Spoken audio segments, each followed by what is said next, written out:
Hello mga ka-amazing! It's another day and another vlog. And for today's video mga ka-amazing, akong gi-content ang among first day of practice sa mga students sa Dinas National High School.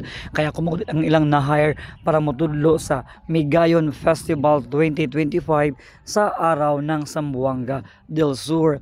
And kaninga adlaw mga ka-amazing, so sobra ko ka-excited and happy kay makamit na po new set of mga students, new friendship na po siya nga mabuo, and new memories na po siya nga makip. Okay, so gatudlo ko ani og Moro dance kay kuan man sila nga municipality mga ka-amazing, Moro category ang ilahang apilan.